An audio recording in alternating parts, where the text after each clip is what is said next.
Déclaré mort, les triplés du millionnaire sont sauvés par la femme de ménage. La découverte derrière le mur. Le son de la musique classique et les rires de la haute société étaient étouffés lorsque la lourde porte de service se referma derrière moi. Le silence de la campagne n'était interrompu que par le craquement de mes bottes sur la terre sèche et l'effort de mes propres poumons. Je traînais 2 immenses sacs noirs remplis des restes du banquet qui se tenaient à l'intérieur. Homards, caviar, bouteilles de champagne à moitié vides. Les ordures des riches pesaient plus lourd que les espoirs des pauvres. Mes bras brûlaient. Je détestais ce quart de travail. Je détestais devoir servir cette femme, Madame Éléonore, tandis qu'elle trinquait avec un sourire de requin à la mémoire de son beau-fils mort. Un tragique accident, avait-elle dit devant les caméras, essuyant une larme inexistante. 3 jours s'étaient écoulés depuis les funérailles symboliques, 3 jours de faux deuil et de fêtes secrètes.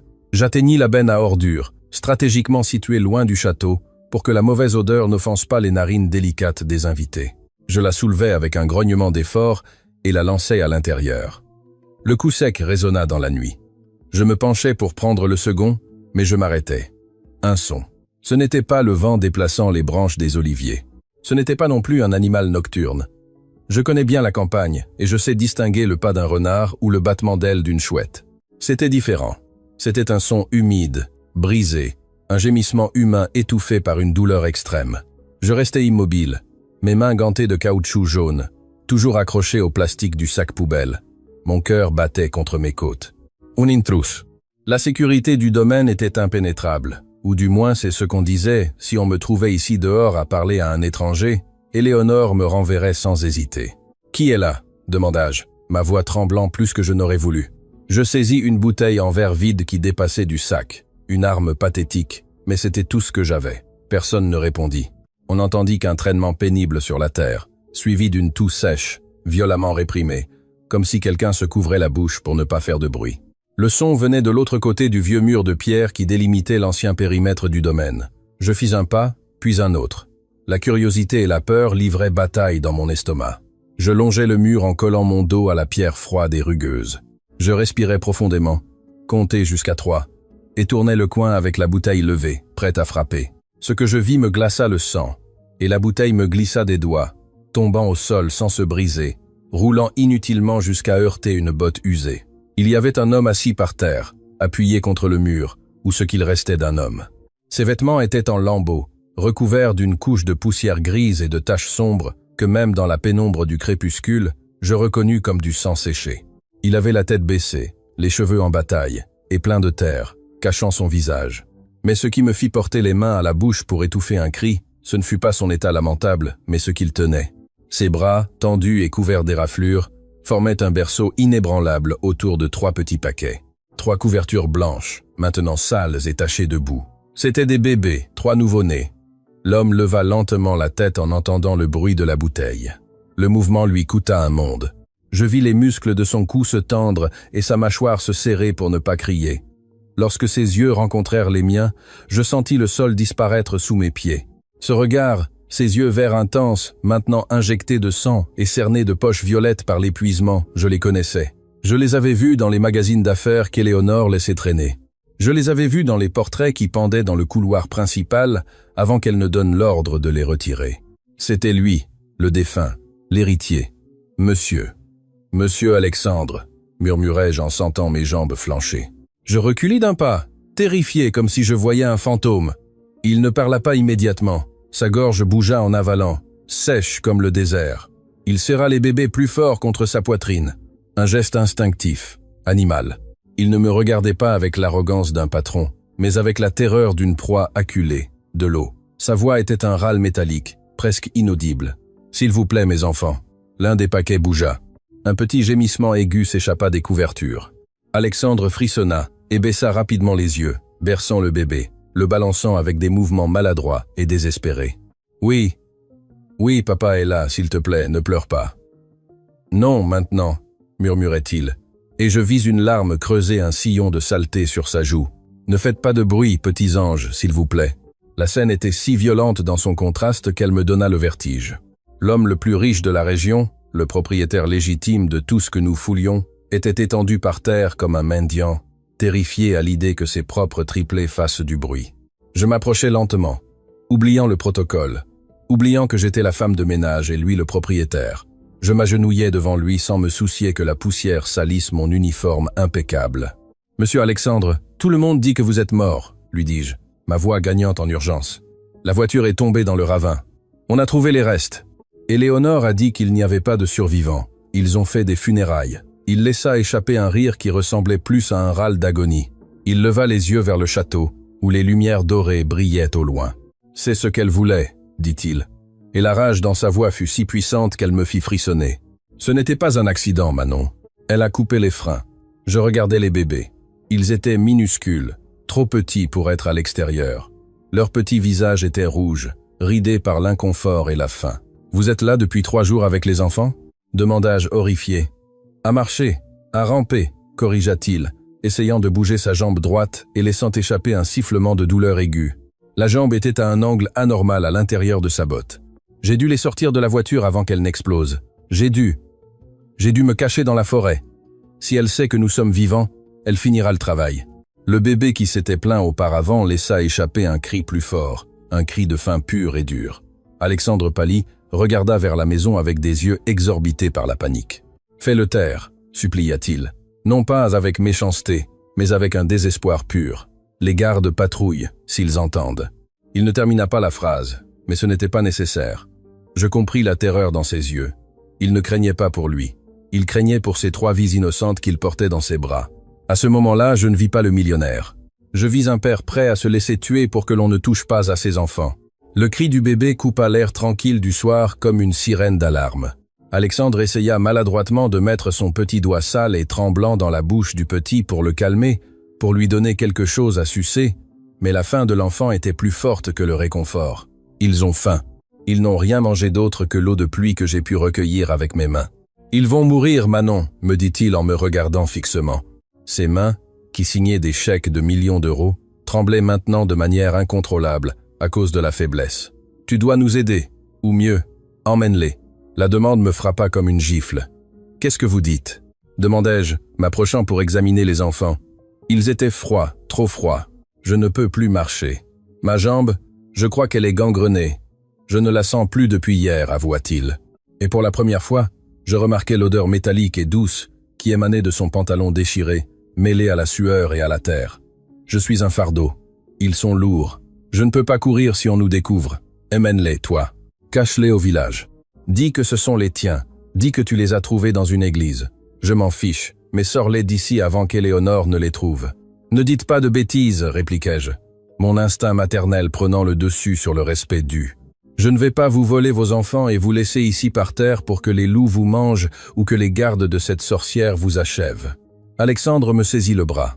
Sa prise était faible, mais ses ongles s'enfonçaient dans le tissu de mon uniforme. « Tu ne comprends pas, siffla-t-il, approchant son visage du mien. Je pouvais voir la fièvre briller dans ses pupilles. Éléonore n'est pas seule. Elle a acheté le médecin légiste. Personne ne viendra nous sauver. Si nous entrons là-bas et qu'on nous voit, ils n'appelleront pas la police. Ils nous tireront dessus et nous enterreront dans les fondations de la nouvelle piscine. Ces enfants sont les héritiers. Tant qu'ils respirent, elle n'a rien. Tu comprends ce que cela signifie ? Cela signifie qu'ils valent plus morts que vivants pour elle. Je me dégageai de sa prise, non par dégoût, mais pour agir. J'enlevai mes gants de caoutchouc frénétiquement et touchai le front de l'un des bébés. Ils brûlaient de fièvre, déshydratés. Ils ont besoin de lait, ils ont besoin de chaleur et vous avez besoin d'un hôpital, décrétai-je, mon esprit travaillant à 1000 à l'heure. Je regardai vers le château. Les fenêtres du salon principal brillaient. Je pouvais voir les silhouettes des invités danser. « Il n'y a pas le temps », insista-t-il, sa voix se brisant. J'entendais pas. Il y a un moment, j'ai entendu les motos des gardes balayer la zone nord. Ils viennent par ici. Ils se referment en cercle. Ils savent que nous n'avons pas pu aller loin. Ils savent qu'un homme blessé avec 3 bébés est lent. S'il te plaît, Manon, aie pitié. Sauve les enfants. À ce moment-là, le son d'un moteur se fit entendre, très près. Un véhicule tout-terrain s'approchait par le chemin de terre qui longeait le mur. Les lumières des phares balayèrent les cimes des arbres au-dessus de nous. Alexandre se colla contre le mur, fermant les yeux, couvrant les bébés de son propre corps, se faisant une boule humaine. Il cessa de respirer. Je restais paralysé, accroupi à côté de lui. Le véhicule s'arrêta à environ 50 mètres. J'entendis la voix rauque de Duval. le chef de la sécurité, un homme énorme, avec des cicatrices sur les phalanges et une loyauté absolue à l'argent d'Éléonore. Rien par ici, juste des ordures. Le périmètre est propre, dit Duval à la radio. Le son de la statique nous parvint, mais madame insiste. Elle dit qu'elle veut que nous vérifions chaque trou. Je ne veux pas de surprise, dit-il. Nous allons descendre et vérifier à pied derrière les vieux murs. Alexandre ouvrit les yeux et me regarda. C'était un adieu. Il était prêt à mourir. Il allait essayer de se lever pour les distraire, pour que je puisse courir avec les enfants dans la direction opposée. Je le vis poser les mains sur le sol, se préparant à la douleur, se préparant à se sacrifier. « Ne bougez pas », lui ordonnai-je dans un murmure féroce. Mon esprit relia les poings. Duval venait à pied. En 2 minutes, il serait là. Il verrait Alexandre. Il verrait les enfants. Ce serait une exécution sommaire. Il n'y avait pas le temps de courir vers la forêt. Avec sa jambe cassée et les 3 bébés, il nous rattraperait en quelques secondes. La seule issue n'était pas de fuir, c'était d'entrer. Je regardais les sacs poubelles que j'avais moi-même apportés. Puis je regardais l'énorme chariot de blanchisserie industrielle que j'avais laissé stationner près de la porte arrière, à une dizaine de mètres de là où nous étions, partiellement caché par un arbuste.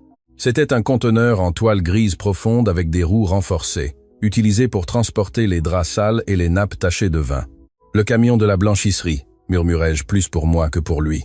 Alexandre me regarda confus et étourdi par la douleur. « Pourquoi ? Le service de blanchisserie externe ramasse le linge sale de la fête dans 15 minutes. Ils ont un passe-droit par la porte de service.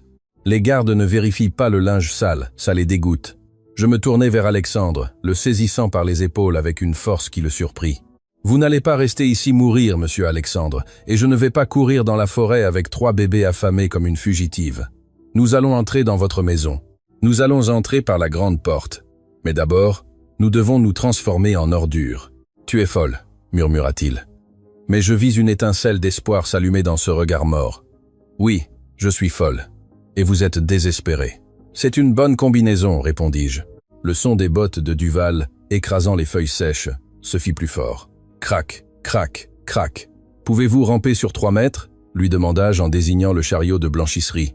Alexandre serra la mâchoire, regarda ses enfants endormis par l'épuisement dans ses bras et acquiesça. « Pour eux, je traînerai l'enfer entier. »« Bien, car c'est exactement ce que nous allons faire.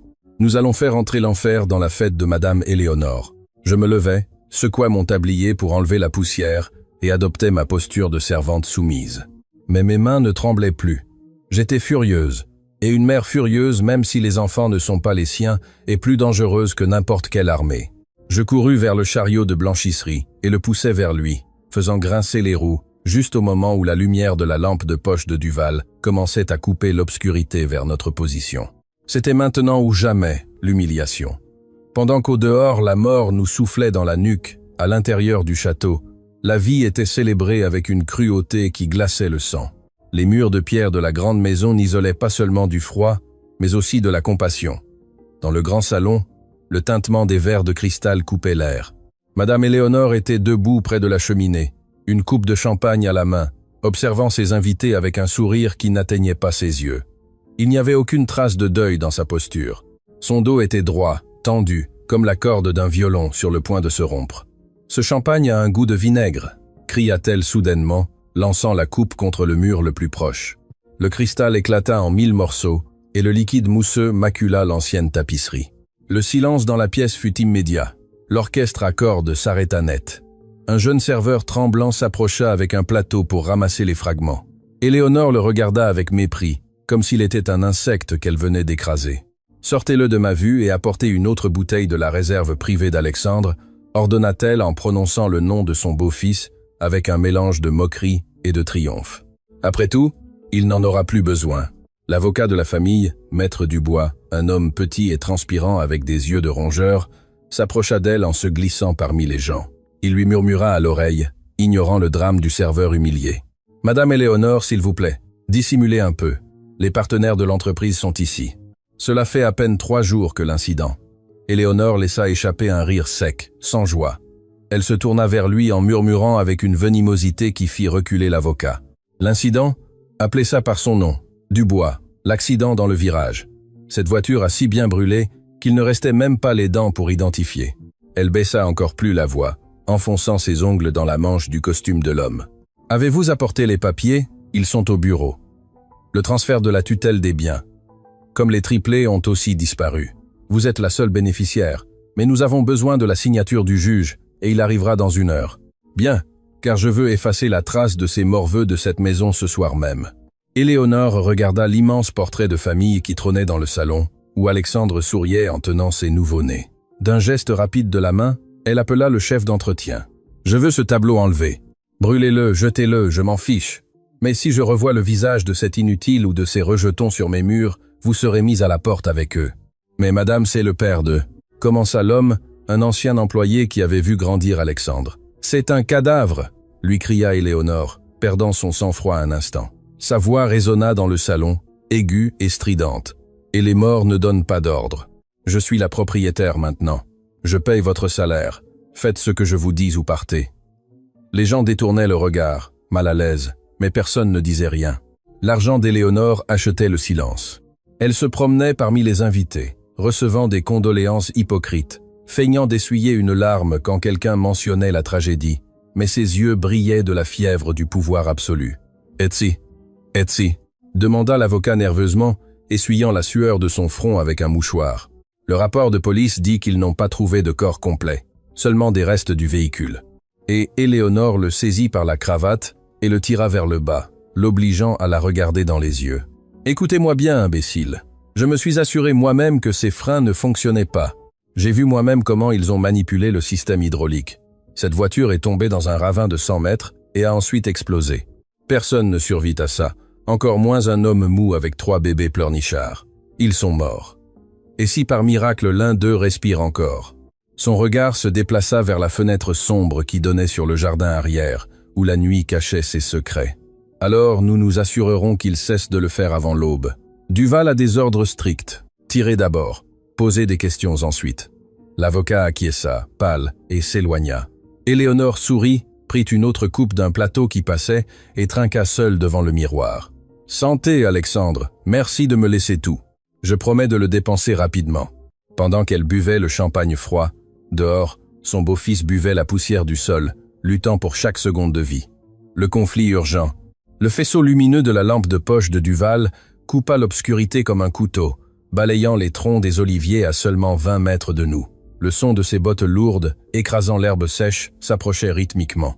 Cric, crac, cric, crac. Chaque pas était un compte à rebours. Bouger. Je poussais le chariot de blanchisserie jusqu'à le coller au mur dans l'ombre la plus dense. Alexandre me regarda du sol. La douleur sur son visage était si intense qu'elle ressemblait à un masque de cire fondant. Il essaya de se propulser avec ses bras, mais sa jambe cassée pendait inerte, un poids mort qui l'ancrait à la terre. « Non, je ne peux pas », gémit-il en serrant les dents jusqu'à ce que j'entende le grincement de l'émail. Des gouttes de sueur froide lui coulaient sur le front, se mêlant au sang séché. C'est trop haut. Il n'y avait pas de temps pour la délicatesse. Il n'y avait pas de temps pour le protocole de monsieur et servante. Je me baissai, le saisissant par les revers de sa veste déchirée. « Vous êtes un père », lui grognai-je au visage en le secouant. « Vous n'avez pas le droit d'abandonner. » En haut, la mention de son devoir paternel alluma quelque chose en lui. Un feu primaire. Alexandre laissa échapper un rugissement étouffé, un mélange de colère et d'agonie, et utilisant une force qu'il n'aurait pas dû avoir, il se propulsa vers le haut.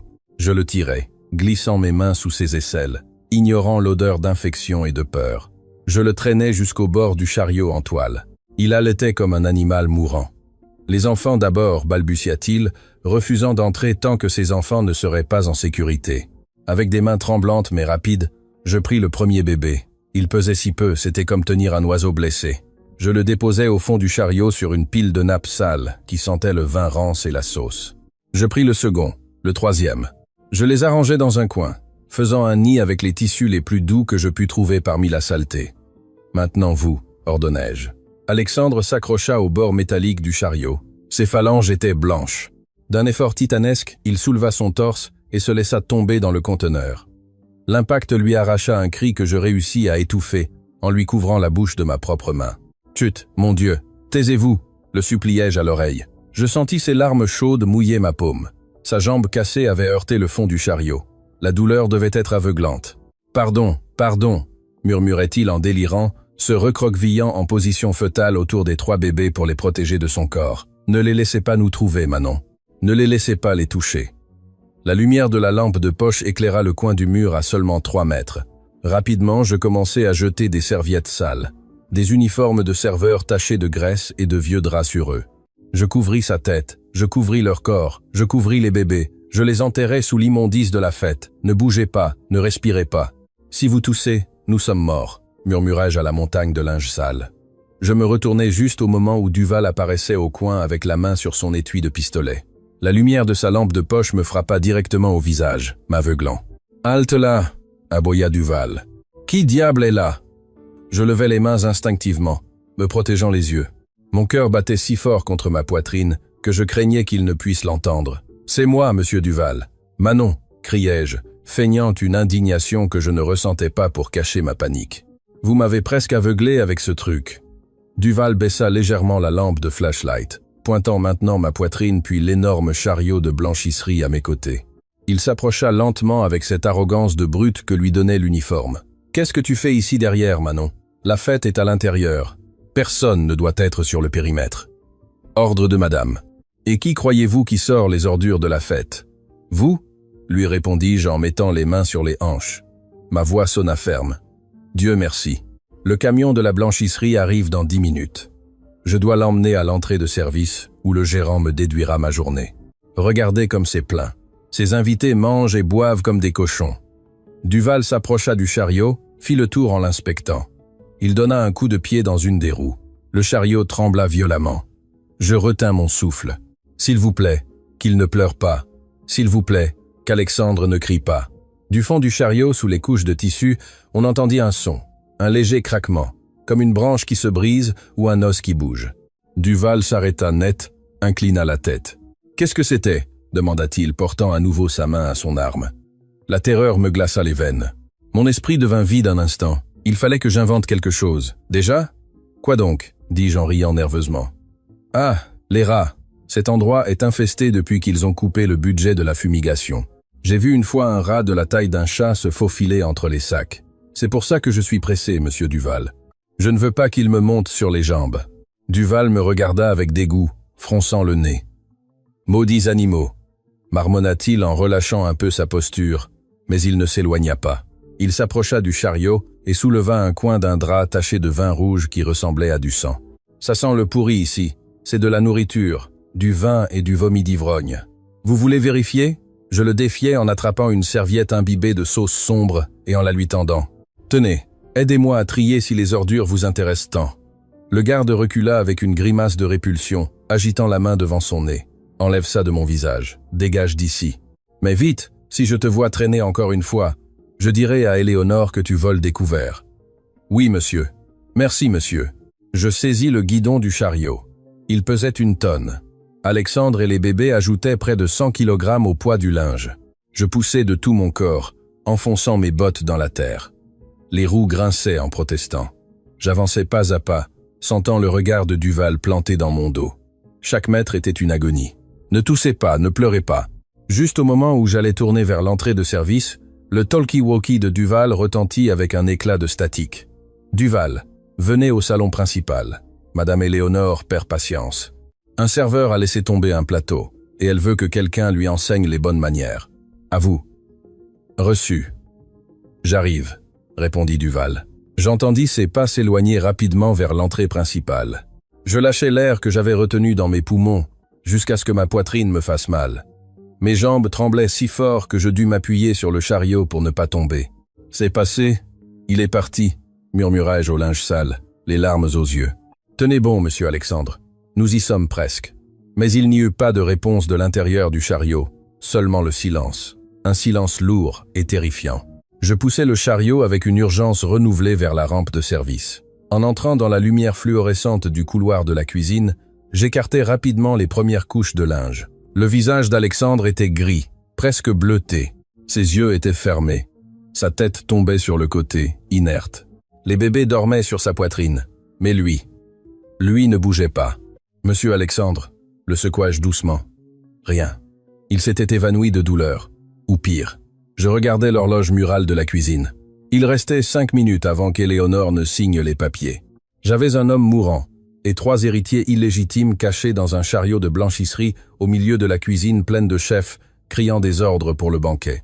Un des cuisiniers se retourna et me vit là, pâle et en sueur. « Manon, qu'est-ce que tu fais là à gêner ?» cria le chef de cuisine, un homme gros et stressé. « Sors ces ordures d'ici.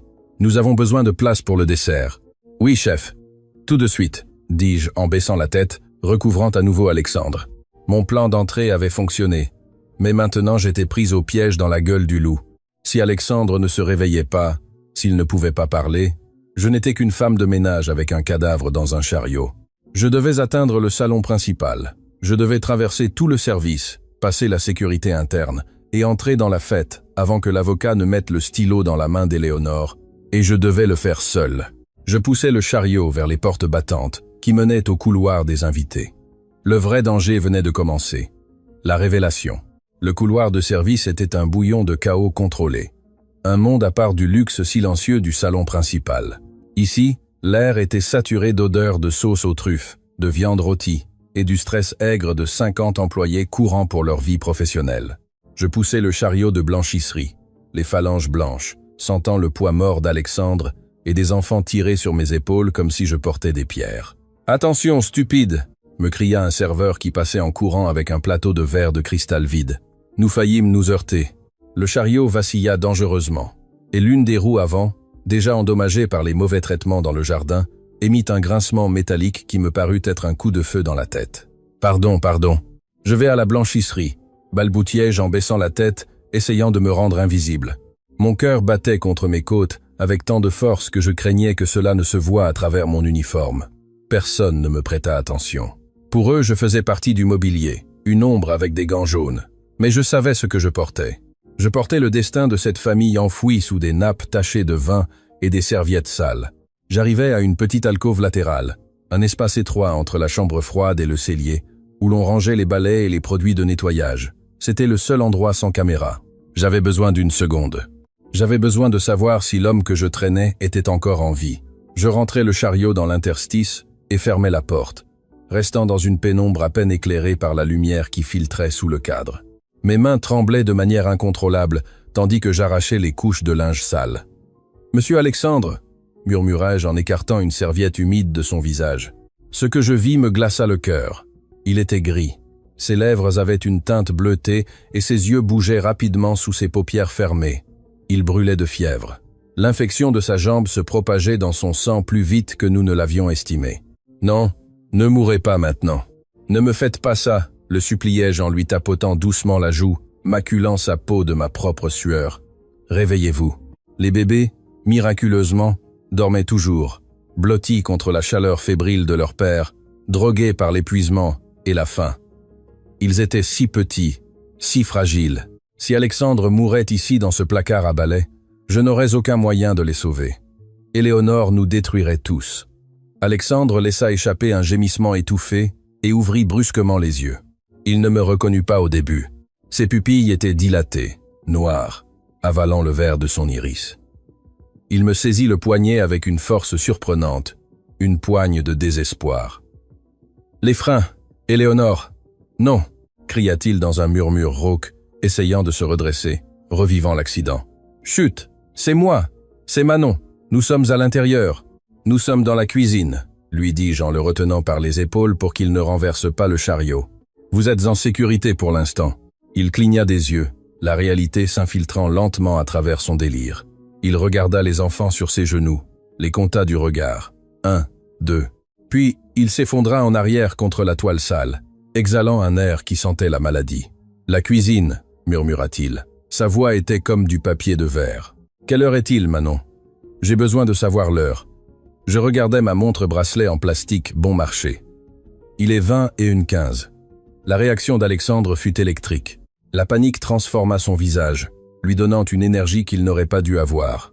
Il essaya de sortir du chariot, mais ses jambes ne répondirent pas. « Non, c'est tard, trop tard », allaita-t-il en se serrant la poitrine. « À 21h30, le notaire Lambert va certifier mon décès légal. Nous le savons déjà, monsieur.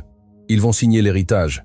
C'est pour ça que nous sommes ici. » « Ce n'est pas seulement l'héritage, » m'interrompit-il, ses yeux injectés de sang fixés sur les miens avec une intensité terrifiante. « Écoutez-moi bien. Il ne s'agit pas seulement de l'argent.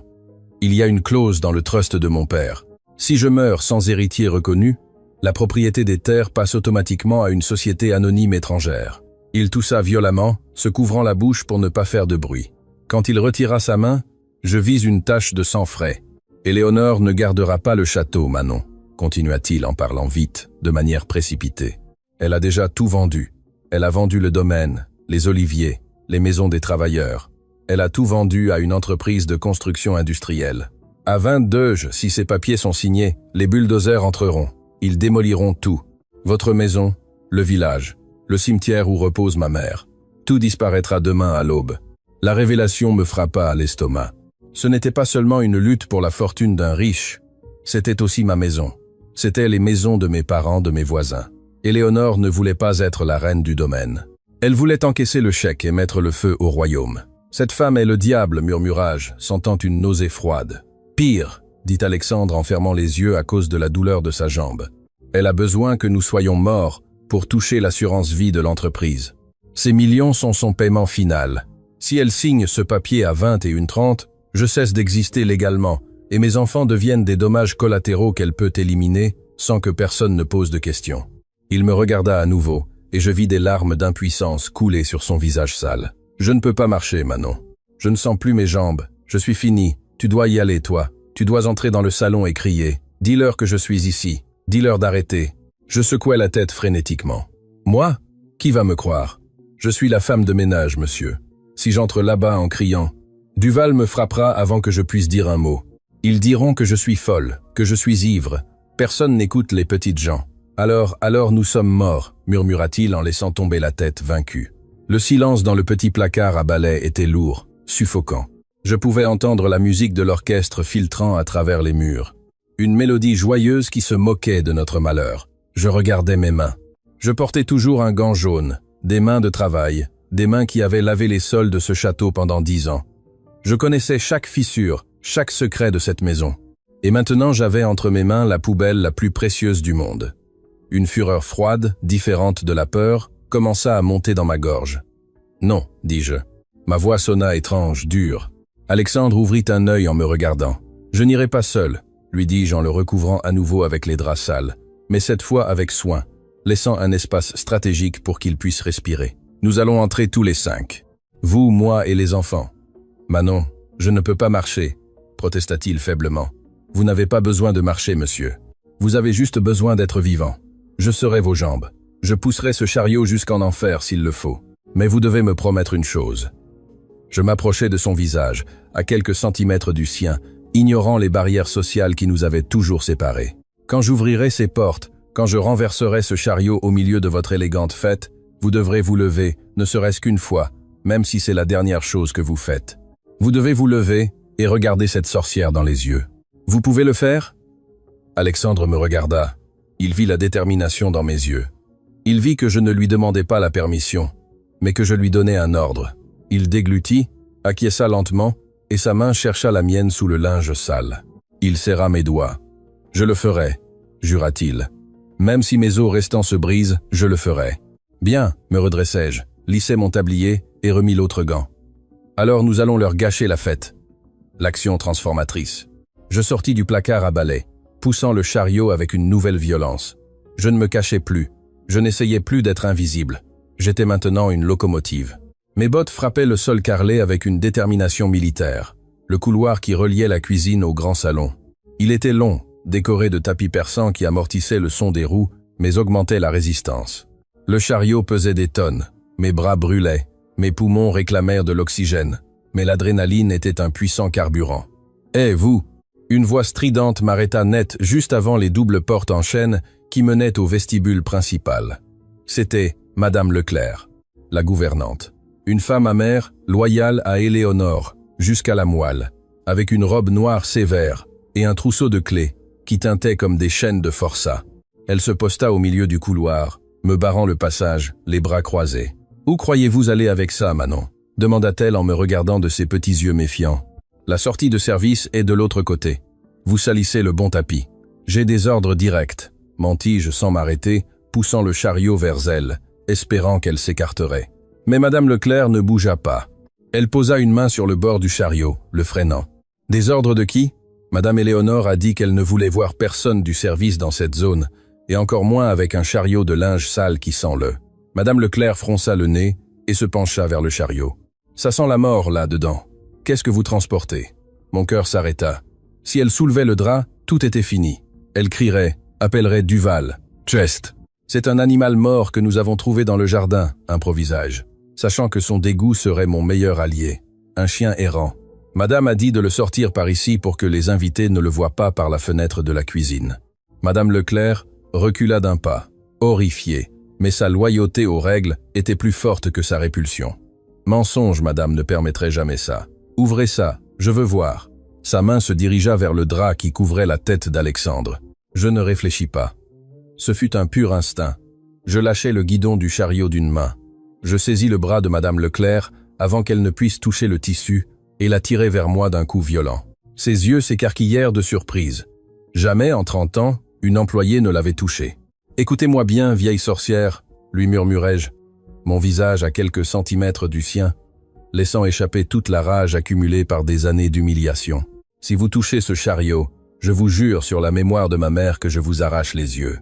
Vous n'avez aucune idée de ce qui se passe ce soir, mais si vous vous mettez en travers de mon chemin, vous sombrerez avec Éléonore. » Je la poussai en arrière. Madame Leclerc trébucha sur ses propres talons et tomba assise sur le tapis, haletant comme un poisson hors de l'eau, trop étourdi pour crier. « Osez me suivre !» La défiant. Je repris le chariot et me mis à courir. Le bruit n'avait plus d'importance. Rien n'avait plus d'importance. J'atteignis les immenses doubles portes du salon des miroirs. Je pouvais entendre la voix amplifiée d'Éléonore à travers le bois. Elle faisait son discours.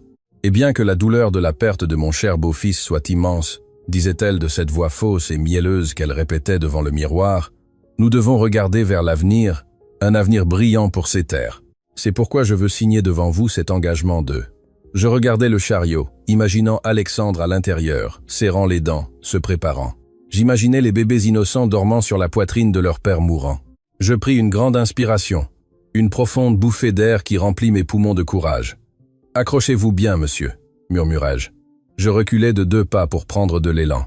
Maintenant, je me lançai contre les portes avec tout le poids de mon corps et l'inertie du chariot. Le fracas fut magnifique. Les doubles portes s'ouvrirent en grand, claquant contre les murs avec un bang qui résonna comme le tonnerre. Le chariot de blanchisserie entra en flèche dans le salon, roulant sur le sol de marbre poli, glissant sans contrôle jusqu'à s'arrêter juste au centre de la piste de danse sous l'immense lustre de cristal. La musique s'arrêta. Les conversations moururent. 100 têtes se tournèrent en même temps. Éléonore était sur l'estrade, avec le stylo en or à la main, sur le point de signer le document que tenait le notaire. Elle resta figée, la bouche ouverte, regardant la montagne de linge sale qui venait d'envahir son moment de gloire. J'entrai derrière le chariot, la poitrine haletante, les cheveux en bataille, et l'uniforme sale de terre et de sang séché. Je me tins près du chariot, seul contre le monde. Sans père Dieu me regardait avec mépris, confusion et dégoût. « Qu'est-ce que cela signifie » hurla Éléonore, sa voix brisant le silence tendu. Elle descendit les marches de l'estrade furieuse, le visage déformé par la colère. « Sécurité. Sortez cette folle d'ici, Duval. » Duval apparut par une porte latérale, courant vers moi, la main sur son arme. « Que personne ne bouge » criai-je, ma voix résonnant dans le salon avec une autorité que je ne savais pas posséder. Je levai une main, désignant Éléonore. « Cette femme est une meurtrière. » Le murmure de la foule fut comme le bourdonnement d'un essaim. « Sortez-la » hurla Éléonore, perdant le contrôle. « Elle est ivre. Jetez-la dans la rue. » Duval était à 5 mètres de moi. Je n'avais pas le temps. Je regardais le chariot. C'était le moment. « Sortez, monsieur Alexandre » criai-je de toutes mes forces. « Qu'il vous voie ce qu'elle a fait. » Je saisis le bord du chariot et, avec un cri d'effort, je le renversai sur le côté. La montagne de linge sale se déversa sur le sol de marbre impeccable. Draps, serviettes, uniformes. Et au milieu de tout cela, roulant parmi les ordures, il apparut. Alexandre tomba au sol avec un bruit sec, protégeant les bébés de ses bras.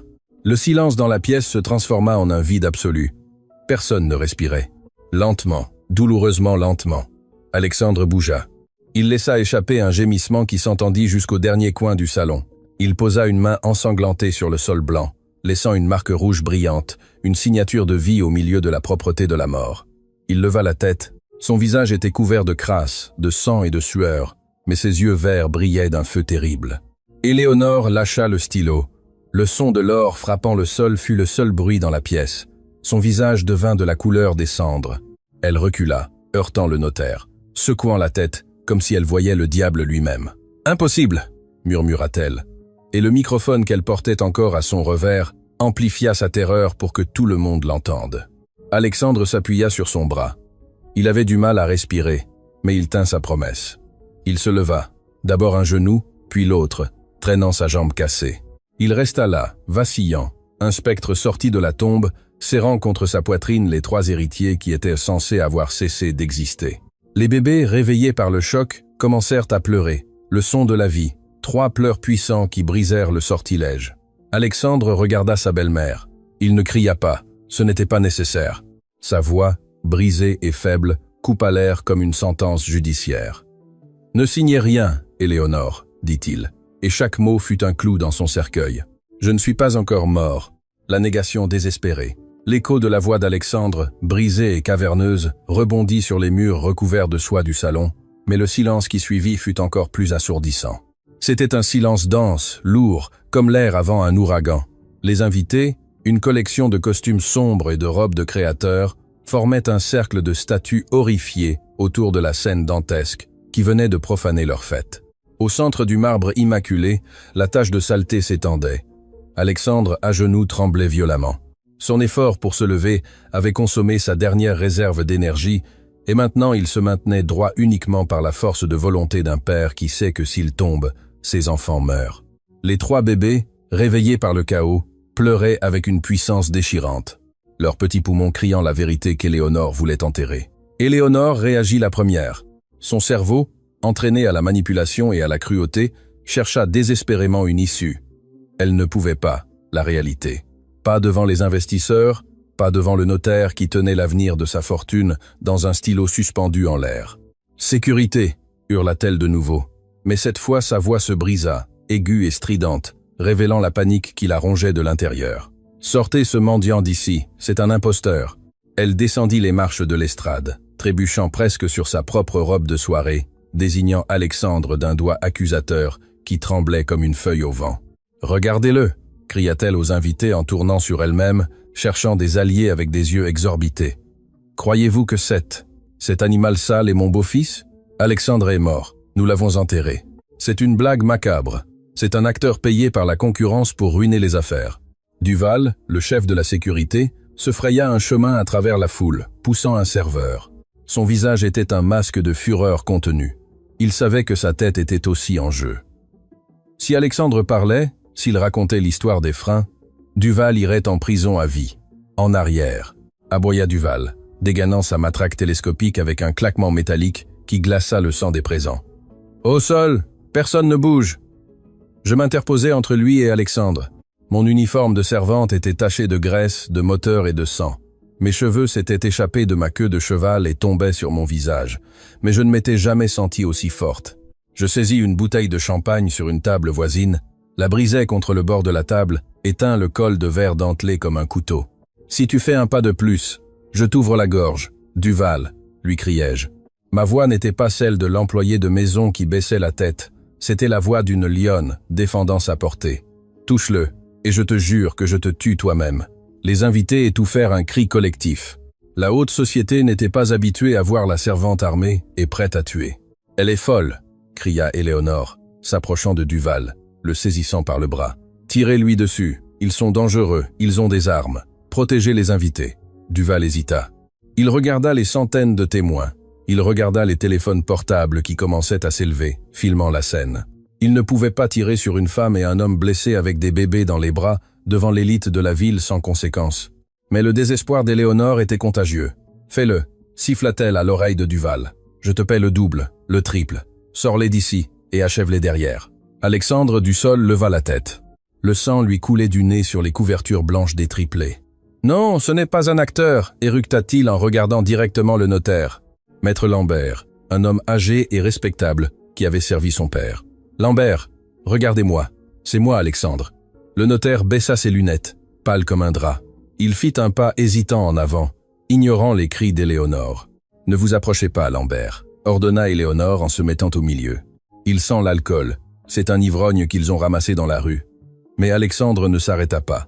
D'une main tremblante, il écarta ses cheveux sales de son front, révélant une ancienne cicatrice en forme de croissant au-dessus de son sourcil gauche. L'accident de cheval quand il avait 10 ans. « Vous m'avez offert mon premier poulain », murmura Alexandre, ses yeux fixés sur le vieil homme. « Vous avez rédigé le testament de mon père dans cette même pièce. » Maître Lambert s'arrêta net. La coupe de vin que quelqu'un tenait près tomba au sol et se brisa. « Mon Dieu !» murmura le notaire, portant une main à sa bouche. « C'est lui !» La confirmation tomba comme une bombe. Le murmure de la salle se transforma en une clameur. « Il est vivant. C'est Alexandre. Appelez une ambulance. » Éléonore vit son château de cartes s'effondrer en temps réel. La négation ne servait plus. Maintenant, il ne restait que la violence pure. Son visage se transforma. Le masque de la veuve affligée tomba, laissant voir la grimace de haine pure qu'elle avait cachée pendant des années. « Je m'en fiche de qui c'est » cria-t-elle, perdant totalement son sang-froid, sa voix déchirant l'élégance du salon. « C'est ma maison. Je suis la propriétaire légale jusqu'à preuve du contraire. Duval, sortez cette ordure de ma propriété tout de suite. C'est une intrusion, Duval. » Voyant qu'il n'avait pas d'autre issue, il se jeta sur nous. Il n'utilisa pas le pistolet, mais leva la matraque avec l'intention de briser des os. « Attention !» criai-je en me jetant en avant. Je ne pensais pas, je ne calculais pas, j'agissais juste. La tranchée de marbre. Le coup de matraque de Duval était dirigé vers la tête d'Alexandre, un coup d'exécution destiné à le faire taire pour toujours. Mais mon corps fut plus rapide que sa méchanceté. Je me jetai sur Alexandre et les bébés, les couvrant de mon dos. L'impact fut brutal. La barre d'acier frappa mon épaule droite, avec un craquement sec qui me coupa le souffle et me fit voir des étoiles. La douleur fut un éclair blanc qui parcourut ma colonne, mais je ne criai pas. Je mordis ma lèvre jusqu'au sang pour ne pas effrayer davantage les enfants.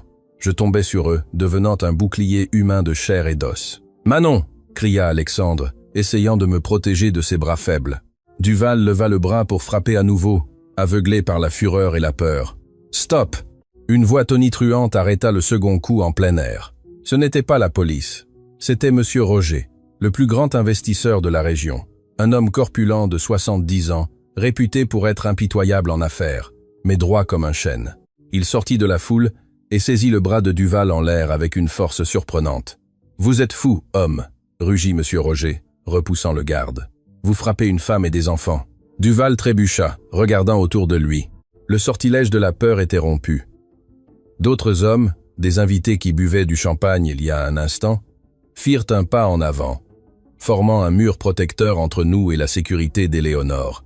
La moralité fondamentale avait dépassé la peur sociale. « Appelez la police !»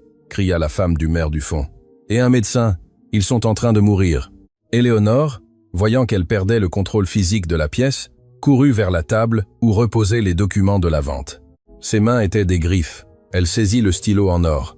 La signature, marmonnait-elle pour elle-même dans un état de psychose totale. « Si je signe avec la date d'hier, c'est valable. Si je signe, c'est à moi. » Le notaire, maître Lambert, réagit avec une rapidité qui contredisait son âge.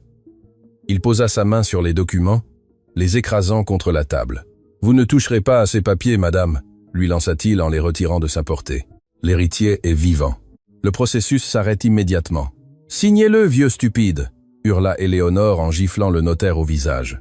Le son de la gifle résonna, pathétique et désespéré. Elle essaya de lui arracher les papiers, déchirant une des feuilles au passage. Pendant ce temps, au sol, la bataille était pour la survie.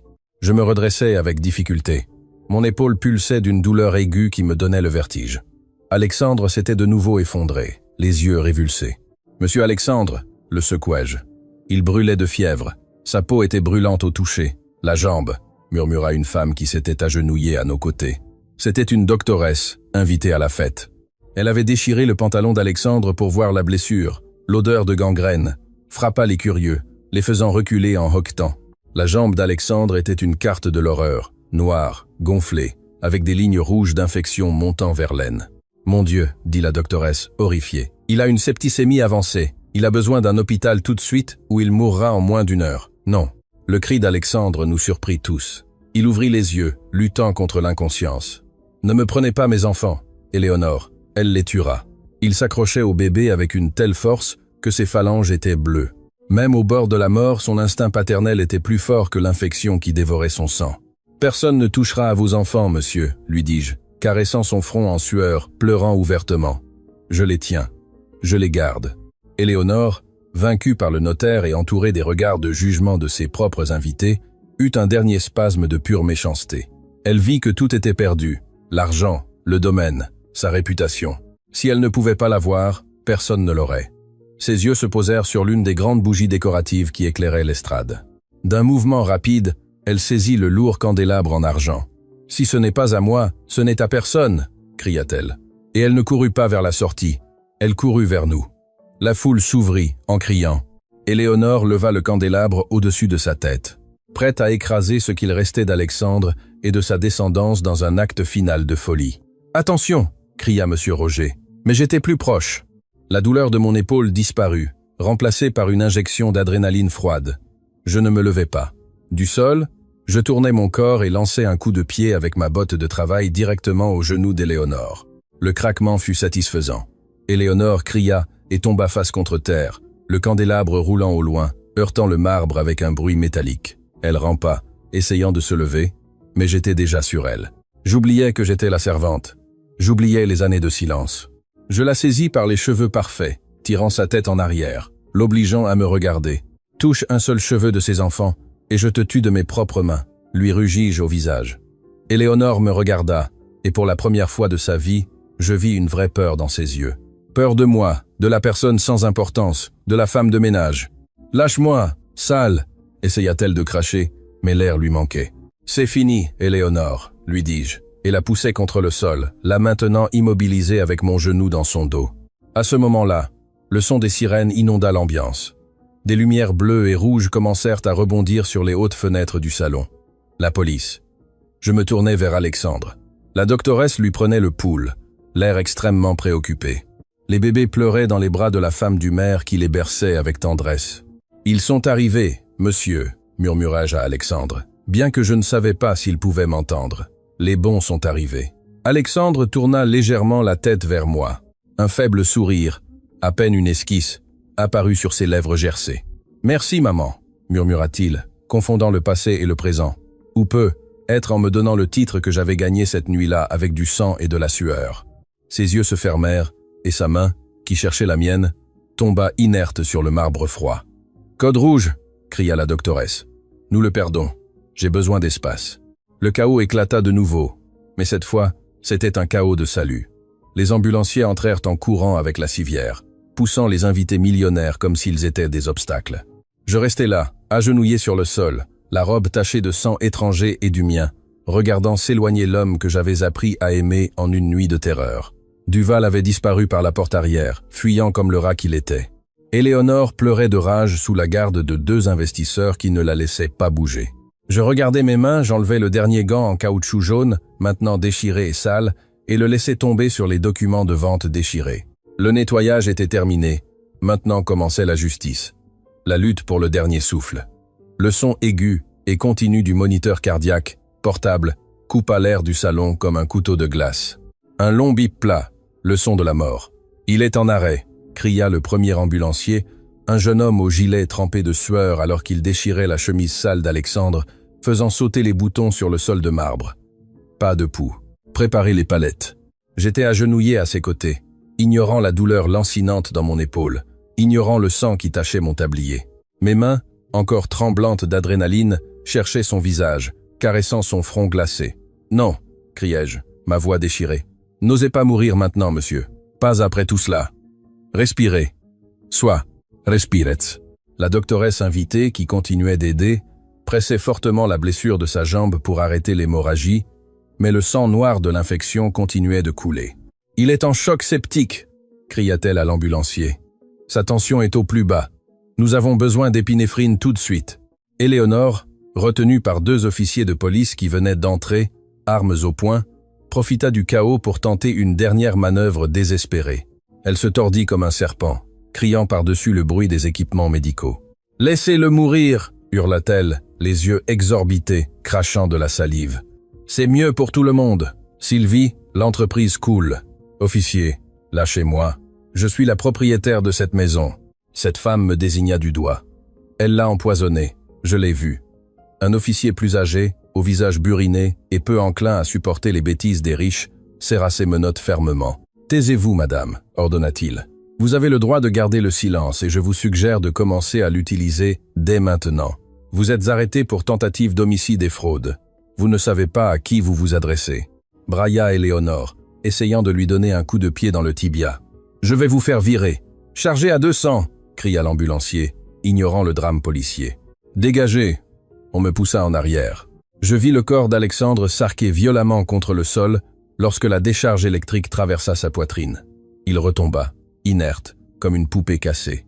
Le bip continu était toujours là. « Bip, rien !»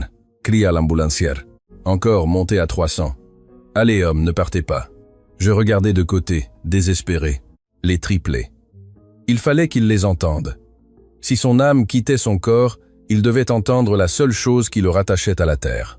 Je courus vers la femme du maire, qui tenait 2 des bébés, tandis qu'une serveuse tenait le 3e. Je les lui arrachai des bras avec une force qui les effraya. « Donnez-les-moi » Je leur criai. « Mais ils sont sales, ils ont besoin de lait » protesta la femme. « Ils ont besoin de leur père. » Je serrai les 2 bébés contre ma poitrine et me jetai au sol près de la tête d'Alexandre, juste au moment où l'ambulancier préparait la 2e décharge. J'approchai les enfants de son oreille. « Pleurez » suppliai-je les bébés, pinçant doucement leurs petites jambes pour les provoquer. « Criez, appelez papa » Les enfants, sentant mon angoisse et le chaos autour, laissèrent échapper un puissant cri, un chœur de vie désespéré. « Écoutez-les, monsieur Alexandre » lui criai-je à l'oreille. « Ils seront seuls. Si vous partez, ils seront seuls avec les loups. Battez-vous. »« Dégagez » ordonna l'ambulancier. Boum. Le corps bondit de nouveau. Le silence dura une seconde éternelle, et puis... Bip. Le moniteur reprit vie avec un rythme erratique mais présent.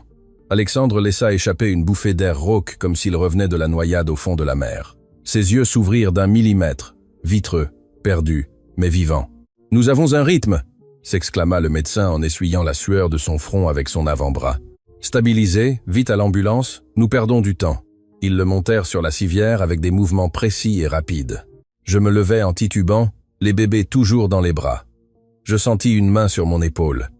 C'était monsieur Roger, l'investisseur. « Allez avec lui », me dit sa voix grave, pleine de respect. Nous nous chargeons de faire en sorte que cette sorcière ne sorte pas d'ici. J'acquiesçai sans pouvoir parler.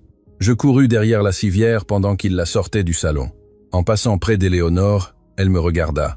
Il n'y avait plus de fureur dans ses yeux, seulement une terreur froide et absolue. Elle savait que le son de ce cœur battant était le son de sa sentence de prison. « Ce n'est pas fini, Manon », murmura-t-elle, venimeuse jusqu'à la fin. Je m'arrêtai une seconde, la regardant de haut avec la dignité qu'elle n'aurait jamais. « C'est fini, Éléonore, et vous avez perdu. » Je sortis à l'air frais de la nuit, où les lumières tournantes des ambulances et des patrouilles peignaient les oliviers de bleu et de rouge. Ils mirent Alexandre à l'arrière de l'unité de soins intensifs. J'essayais de monter, mais un policier me barra le passage avec le bras. « Désolé, madame, seulement les membres de la famille directe. C'est le protocole. Il y a une enquête criminelle en cours. »« Je suis sa famille » criai-je hystérique. « Je l'ai sorti du trou. J'ai sauvé ses enfants. »« Madame, s'il vous plaît, comprenez » commença l'officier. « Laissez-la monter. » La voix venait de derrière. C'était le notaire, maître Lambert, qui avait couru après nous, les papiers à la main. « Je suis l'avocat légal de la famille.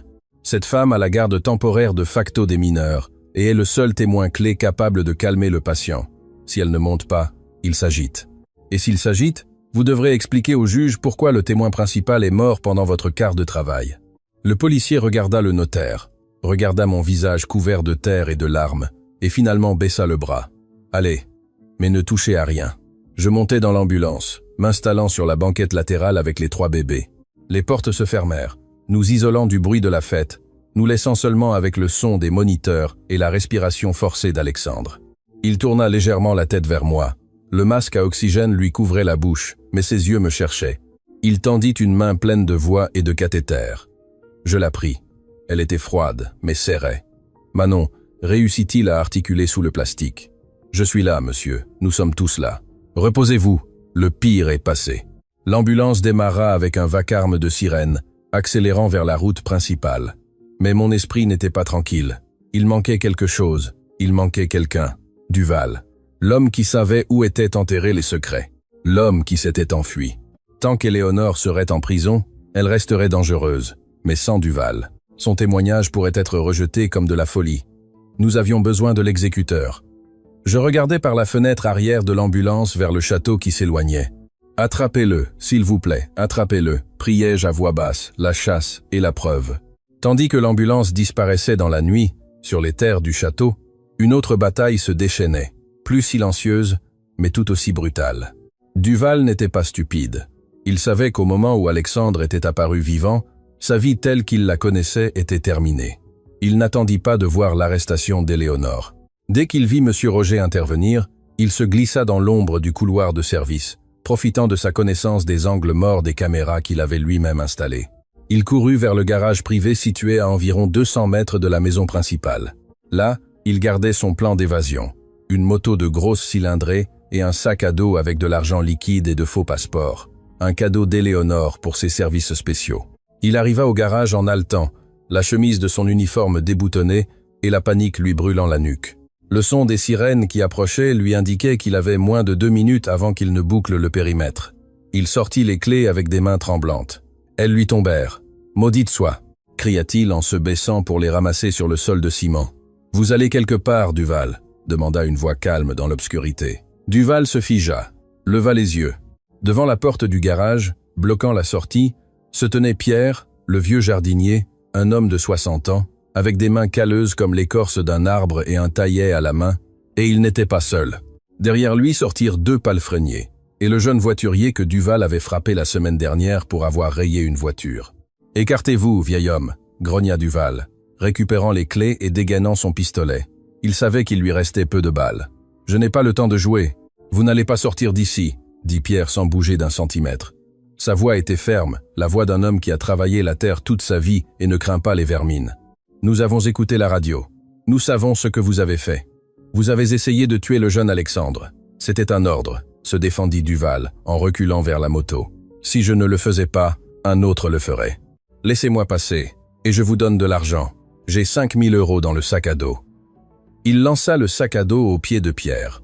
Le jardinier ne le regarda même pas. « Nous ne voulons pas de votre argent sale. Nous voulons la justice. » Duval, acculé, leva l'arme et la pointa sur la poitrine de Pierre. « Je vais te tuer, vieux stupide. Écarte-toi. » Mais avant qu'il ne puisse appuyer sur la gâchette, un sifflement coupa l'air. Fouip. Un tuyau à haute pression, manié par l'un des laveurs de voitures depuis le côté, frappa Duval en plein visage avec un jet d'eau à puissance industrielle. L'impact fut comme un coup de poing. Duval cria, aveuglé, et l'arme lui glissa des mains mouillées, patinant sur le sol de ciment hors de sa portée. « Maintenant !» cria Pierre. Les 4 hommes se jetèrent sur lui. Ce n'étaient ni des soldats ni des policiers, c'étaient des travailleurs, c'étaient les personnes invisibles que Duval avait humiliées pendant des années. La raclée fut chaotique et brève. Duval lança des coups de poing en l'air, mais fut dépassé par le nombre et la rage accumulée. Pierre lui posa la botte sur le cou, l'immobilisant contre le sol taché d'huile. « Immobile !» l'avertit le jardinier, approchant la lame du taillet de son oreille, « ou je te taille comme une haie mal poussée. » Au loin, les lumières bleues d'une patrouille tournèrent vers le chemin du garage. « Le voici !» cria le jeune voiturier en faisant des signes des bras. « Nous l'avons !» 2 officiers de police sautèrent de la voiture, armes à la main, suivis d'un détective en civil, qui semblait être en charge de la scène. « Mains où je peux les voir !» crièrent les policiers en s'approchant avec prudence. Pierre et les autres s'écartèrent, laissant Duval au sol, toussant de l'eau et du sang, vaincu. Le détective s'approcha, le menotta avec des mouvements professionnels et le souleva par le col de la chemise. « Chef de la sécurité Duval, je suppose », dit le détective avec un sourire cynique. « Nous avons une déclaration très intéressante de votre patronne. Madame Éléonore dit que vous avez agi seul, que vous avez enlevé la famille et l'avez extorquée. Elle dit qu'elle est une victime de votre folie. » Duval ouvrit les yeux en grand. La trahison. Bien sûr, Éléonore allait le sacrifier pour se sauver. « Cette chienne menteuse !» cria Duval en crachant du sang. « J'ai les enregistrements, j'ai les messages. »« Ah oui ?» Le détective haussa un sourcil intéressé. « Où ?» Duval regarda les policiers, puis le jardinier qui le regardait avec mépris. Il savait qu'il était fini. Sa seule carte pour ne pas passer le reste de sa vie dans une cellule sombre ou recevoir l'injection létale était d'entraîner Éléonore avec lui. « Dans mon téléphone, sur le cloud », balbutia-t-il, désespéré. « Joy des audios ». Elle donnant l'ordre de couper les freins. Elle riant quand elle pensait qu'ils étaient morts. « J'ai des photos du paiement au médecin légiste. Je vous donnerai tout, mais je veux un accord.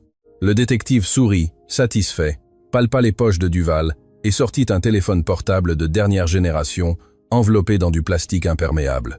Ce téléphone? Oui, oui. Le mot de passe est 7788. Vérifiez-le. Elle est le cerveau. Je ne suis qu'un employé. Le détective passa le téléphone à un technicien légiste qui attendait dans la voiture. Bingo, marmonna le détective. Emmenez-le et assurez-vous qu'il ne se cogne pas la tête en entrant dans la patrouille. Trop fort. Tandis qu'il mettait Duval dans la voiture de patrouille, Pierre le jardinier s'approcha du détective. « Monsieur Alexandre ?» demanda-t-il en ôtant sa casquette avec respect. « Il va s'en sortir ?» Le détective regarda vers la route où l'ambulance était partie. Les ambulanciers disent qu'il est fort et qu'il a un très bon ange gardien qui veille sur lui. Il sourit légèrement. « Je crois qu'il y arrivera. Bon travail, messieurs. » La patrouille démarra, emportant le dernier méchant de la nuit. Le silence revint au garage. Mais cette fois, c'était un silence propre. L'air sentait la terre mouillée et la victoire. À l'hôpital, à des kilomètres de là, les portes des urgences s'ouvrirent brusquement. La civière fut descendue en courant. J'allais à côté, trottant pour ne pas rester en arrière avec les bébés, maintenant dans un incubateur portable qu'on nous avait prêté dans l'ambulance. Alexandre me saisit la main juste avant d'entrer dans le bloc opératoire. Sa prise était faible, presque inexistante. Manon. Sa voix était un murmure que je pouvais à peine entendre par-dessus le bruit des roues et les ordres des médecins. Je me penchai sur lui, collant mon oreille à ses lèvres. « Dites-moi, monsieur, si je ne m'en sors pas. » Il fit une pause pour prendre son souffle, luttant contre l'obscurité qui l'entourait. « Promettez-moi que vous les élèverez, que vous ne les laisserez pas devenir des gens comme Éléonore, qu'ils seront comme vous. » Les larmes me montèrent de nouveau, chaudes et rapides. Je serrai sa main avec force. « Vous allez vous en sortir, têtu. C'est vous qui les élèverez. Mais je vous promets que je serai là pour les gronder s'ils se comportent comme des riches gâtés. Maintenant, taisez-vous et battez-vous. » Les portes battantes du bloc opératoire se refermèrent sur mon visage, nous séparant. Je restai seul dans le couloir blanc et lumineux, l'odeur d'antiseptique me remplissant les narines. Je regardais mes bottes pleines de boue sur le sol immaculé. Je regardais mon reflet dans la vitre de la porte. Une femme échevelée, sale, blessée, mais debout. Un infirmier s'approcha avec un formulaire. « Madame, j'ai besoin des données du patient pour l'admission. » « Non ?» Je respirais profondément, sentant que pour la première fois de ma vie, ma voix avait du poids dans ce monde. Alexandre de Beaumont, propriétaire de tout cela, et père de 3 enfants. « Et vous, qui êtes-vous? Lien de parenté ?» Je regardais la porte fermée du bloc opératoire. Je me souvenais de la promesse. Je me souvenais de sa main serrant la mienne. « Je suis la marraine, dis-je, et je sus que c'était vrai. Je suis la famille. » Je m'assis dans la salle d'attente, les yeux fixés sur l'horloge murale. La nuit la plus longue de nos vies commençait à peine, mais les monstres étaient déjà en cage. Maintenant, il ne restait plus qu'à prier. Le climax émotionnel. La bataille silencieuse. Les lumières fluorescentes du couloir de thérapie intensive bourdonnaient d'un son électrique qui me transperçait les tempes comme des aiguilles. 4 heures s'étaient écoulées. 4 heures éternelles depuis que les portes du bloc opératoire avaient englouti Alexandre. 4 heures pendant lesquelles mon uniforme, autrefois symbole de servitude, était devenu une armure tachée de sang séché et de boue, un témoignage muet de la guerre que nous avions menée. J'étais assise sur une chaise en plastique dur, le corps engourdi, mais mes bras ne se reposaient pas. Je tenais 2 des triplés, Charles et Mathieu, qui dormaient épuisés contre ma poitrine.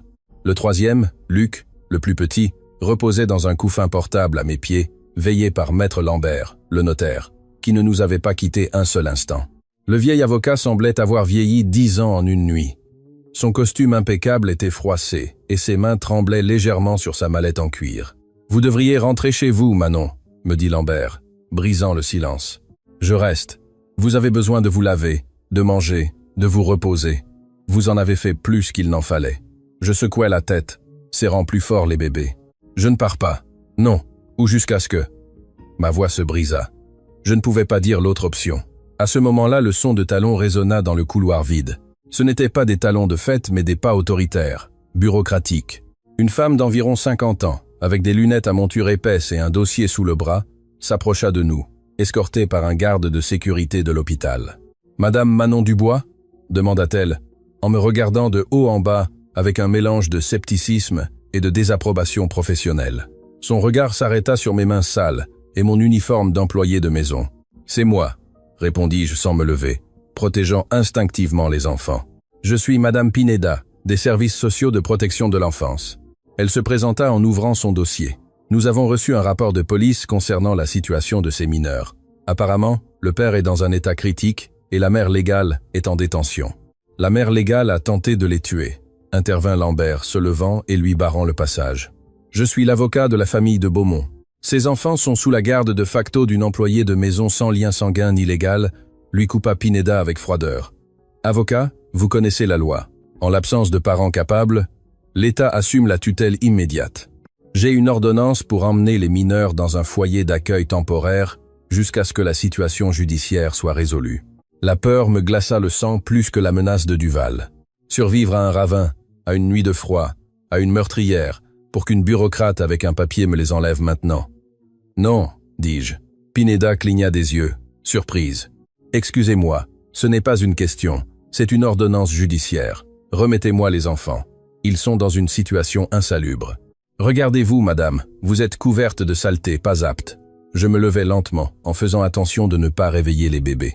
La douleur dans mon épaule frappée par Duval palpitait, mais je l'utilisais comme carburant.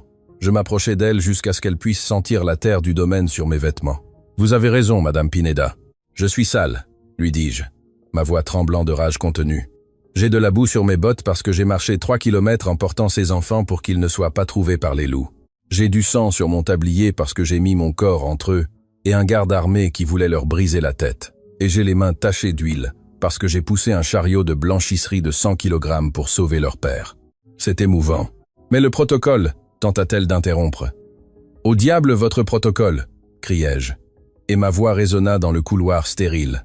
Quelques infirmières passèrent la tête, alarmées. Ces enfants n'ont pas besoin d'un foyer d'accueil avec des étrangers. Ils ont besoin de chaleur. Ils ont besoin de la voix qui les a calmés quand ils pleuraient de faim dans la forêt. Ils ont besoin de savoir qu'ils ne sont pas seuls.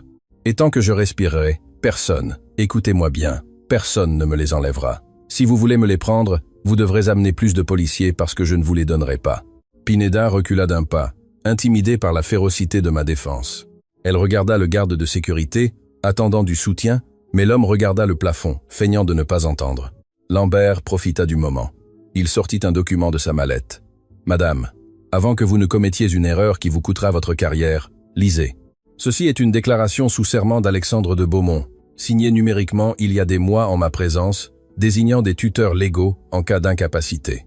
Et bien que le nom de Manon ne soit pas explicite. » Alors Lambert mentit avec une élégance suprême, sortant un stylo. « J'ai des témoins oculaires, y compris le capitaine Silva de la police, qui certifieront que le désir exprès du père avant d'entrer en chirurgie était de laisser les enfants sous la garde exclusive de Madame Dubois. Si vous les emmenez, je vous poursuivrai pour enlèvement et négligence administrative dès demain matin. » Pineda hésita, regarda le document, regarda mon visage de lionne acculé, et puis regarda la porte du bloc opératoire. « Bien, dit-elle, en fermant son dossier d'un coup sec. « Mais j'enverrai une superviseure toutes les 6 heures. Si je vois une seule égratignure sur ces bébés, je reviendrai avec la police. » Elle tourna les talons et s'en alla d'un pas furieux. Je me laissai tomber sur la chaise, tremblante. Lambert me posa une main sur l'épaule. « Bonne défense, Manon. »« Ce document était-il réel ?» lui demandai-je. « C'était le contrat d'entretien de la piscine, » admit Lambert avec un sourire triste. Mais elle ne le savait pas. Parfois, la loi a besoin d'un coup de pouce de la justice. À cet instant, les portes battantes du bloc opératoire s'ouvrirent. Le chirurgien en chef sortit, ôtant son bonnet vert, se frottant les yeux fatigués. Sa blouse était tachée. Je me levai d'un bond, le cœur battant à tout rompre. Lambert s'approcha également. « Docteur, demandai-je, sentant l'air me manquer. Comment va-t-il » Le médecin soupira longuement. Il nous regarda sérieusement. La chirurgie a été compliquée. L'infection dans la jambe était très avancée. Nous avons dû débrider beaucoup de tissus et reconstruire l'os. Il a perdu beaucoup de sang. Mais il est vivant, insistai-je. Il est vivant, confirma-t-il. Et je sentis mes genoux flancher de soulagement. Mais il est dans un coma artificiel. Son corps a subi un traumatisme brutal. Déshydratation, septicémie, choc hypovolémique et stress émotionnel extrême. Nous ne savons pas s'il se réveillera ni quand. Les prochaines 24 heures sont critiques. S'il passe la nuit, il a une chance. Sinon, il laissa la phrase en suspens, la réalité nous frappant de nouveau. Nous avions gagné la bataille contre Éléonore, mais la guerre contre la mort continuait. Puis-je le voir, suppliai-je. S'il vous plaît, juste une minute. Il a besoin de savoir que nous sommes là. Le médecin acquiesça. Seulement vous et sans les enfants. C'est l'unité de soins intensifs. Je laissai les bébés avec Lambert, qui s'assit maladroitement avec un biberon dans chaque main et le troisième sur les genoux. « Allez, me dit-il. Dites-lui qu'il doit payer mes honoraires. Alors il ferait mieux de se réveiller. » J'entrai dans la chambre. Elle était dans la pénombre, seulement éclairée par les lumières clignotantes des machines qui le maintenaient en vie. Le son rythmique du respirateur était la seule chose que l'on entendait. Tchout, clic, tchout, clic. Je m'approchai du lit. Alexandre semblait plus petit parmi tant de câbles et de tubes. Sa peau était pâle, presque transparente. Il avait des bandages sur la tête, sur les bras, et cette jambe brisée était surélevée et couverte d'appareils. Je m'approchai de son oreille, craignant de le toucher et de le briser. « Bonjour, monsieur », murmurai-je. Et les larmes que j'avais retenues devant l'assistante sociale coulèrent librement. « C'est moi, la poubelle que j'ai introduite à votre fête. » Je lui pris la main. Elle était inerte, lourde. « Les enfants sont en sécurité, ils vont bien. Ils ont mangé, ils dorment. Lambert s'en occupe, bien qu'il ne sache même pas comment tenir un biberon. » Je ris en sanglotant, un rire douloureux. « Écoutez-moi bien, Alexandre de Beaumont. Vous n'allez pas partir. Vous n'allez pas me laisser seul avec ce désordre. Vous avez promis que nous les élèverions et je ne romps pas mes promesses. Alors battez-vous. Battez-vous comme vous vous êtes battu dans la forêt. » J'appuyais mon front sur sa main froide. « N'osez pas me laisser, car je crois. Je crois que je ne sais plus comment être juste la femme de ménage. Je crois qu'aujourd'hui je suis devenu quelque chose de plus, et vous aussi. » Je restais là en silence, écoutant son cœur artificiel, priant un Dieu en qui je doutais parfois, demandant un miracle de plus, juste un de plus. La justice et la chute. Pendant qu'à l'hôpital régnait le silence de l'espoir fragile, au commissariat central de la ville, le bruit était assourdissant. Le scandale avait éclaté. Les médias entouraient le bâtiment comme des vautours, avec des caméras et des microphones pointés sur les portes. Le miracle des triplés, la veuve noire du millionnaire. Les titres brillaient sur les écrans des téléphones portables de tout le pays. Dans la salle d'interrogatoire numéro 4, une pièce grise, froide et avec un miroir sans teint, Madame Éléonore était assise sur une chaise métallique vissée au sol. Sa robe de soirée, qui quelques heures plus tôt, coûtait des milliers d'euros. Maintenant, elle était froissée, déchirée à une manche et tachée de poussière du sol où je l'avais jetée. Elle n'avait plus ses bijoux, elle n'avait plus son maquillage parfait.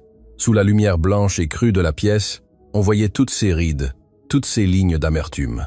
Face à elle se tenait le détective Silva, l'homme qui avait arrêté Duval.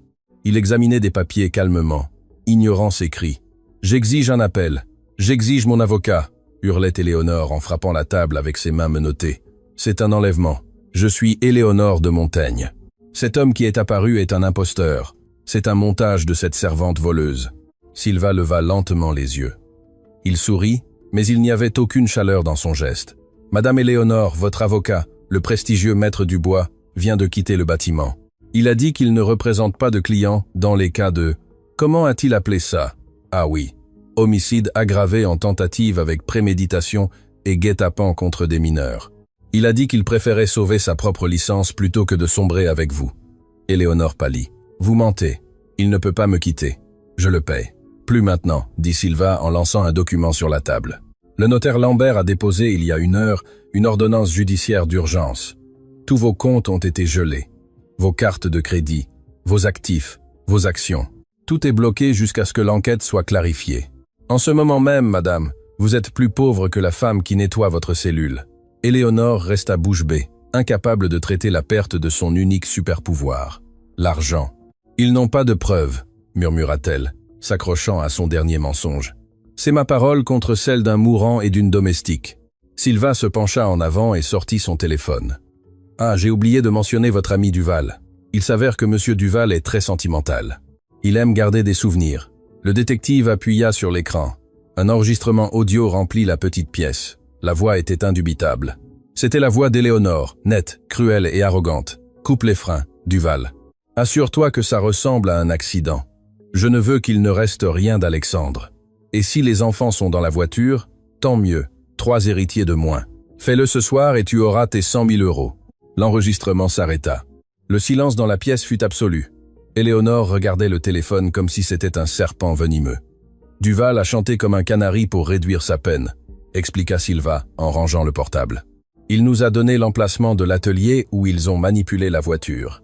Il nous a donné les reçus des virements bancaires que vous lui avez faits et il nous a donné ceci. Éléonore commença à trembler. Non pas de peur, mais de rage pure, une rage impuissante. Maudit, siffla-t-elle, ils sont tous des traîtres. Je méritais cet argent. J'ai supporté le vieux de son père pendant des années. J'ai transformé ce domaine en un empire. Alexandre était faible, un mou qui jouait à être papa. J'ai fait ce que je devais faire. Merci, madame, dit Silva, se levant et frappant la vitre du miroir. Nous avons la confession enregistrée. C'est fini. 2 officiers entrèrent pour l'emmener. Éléonore résista, donnant des coups de pied et criant pendant qu'il la traînait vers les cellules communes. Je suis madame Éléonore. Vous ne pouvez pas me toucher. Lâchez-moi. La porte se referma, étouffant ses cris. Le règne de la terreur était terminé. De retour à l'hôpital, l'aube se levait. Les premiers rayons de soleil, dorés et doux, entraient par la fenêtre de la chambre d'Alexandre, illuminant la poussière dans l'air, exactement comme dans cette scène initiale à la campagne. Mais cette fois, la poussière n'était pas celle de la mort, mais celle de la renaissance. Je m'étais endormi sur la chaise, la tête appuyée sur le bord du lit, lui tenant la main. Je sentis un léger mouvement, un doigt effleurant le mien. J'ouvris les yeux en sursaut, le cœur battant. Alexandre me regardait. Ses yeux verts, bien que fatigués et rougis, étaient ouverts. Le masque à oxygène s'embouait de sa respiration, maintenant plus rythmique. Tenta-t-il de parler, mais sa gorge était sèche. Je me levai d'un bond, appuyant sur le bouton d'appel des infirmières, pleurant et riant en même temps. Je suis là. Chut, ne parlez pas, lui dis-je en caressant son visage, lui retirant les cheveux de son front. Vous êtes vivant. Nous y sommes arrivés, monsieur. Nous y sommes arrivés. Il serra faiblement ma main, mais avec intention. D'un effort énorme, il leva l'autre main et désigna la porte, faisant un geste de berceau. Les enfants, murmura-t-il. Ils vont bien, ils sont dehors avec Lambert. Ce sont des champions, tout comme leur père. Alexandre ferma les yeux un instant, et une larme solitaire roula sur sa tempe, se perdant dans l'oreiller. Quand il les rouvrit, il n'y avait plus de peur, il y avait de la paix, et quelque chose de plus, une gratitude qui valait plus que tout l'or qu'Éléonore avait tenté de voler. Les infirmières entrèrent en courant dans la chambre. Il s'est réveillé. Criai-je. Dites à tout le monde qu'il s'est réveillé.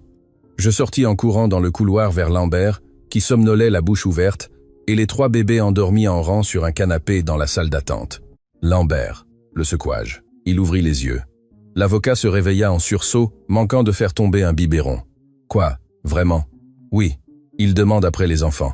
Lambert ajusta ses lunettes, souriant d'une oreille à l'autre. Eh bien, il semble qu'aujourd'hui la société anonyme étrangère n'héritera pas. Il se leva et me donna une accolade maladroite, mais sincère. Tu l'as sauvé, Manon, toi seul. Je regardais les bébés, puis la porte de la chambre où les médecins examinaient Alexandre. Je sentis le poids de la nuit disparaître de mes épaules. Non, maître, dis-je, regardant par la fenêtre le soleil illuminer la ville. Nous nous sommes sauvés mutuellement. Le cauchemar était terminé. Éléonore était derrière les barreaux. Les enfants avaient leur père et moi, je n'étais plus invisible. Il ne manquait qu'une chose pour boucler la boucle. Une promesse d'un avenir meilleur. La rédemption et le nouvel aube. Scène 1. Le prix de la vie. Une semaine plus tard. Le son des roues du fauteuil roulant sur le linoléum de l'hôpital. C'était le seul bruit dans le couloir. Je poussai Alexandre vers le jardin intérieur de l'hôpital.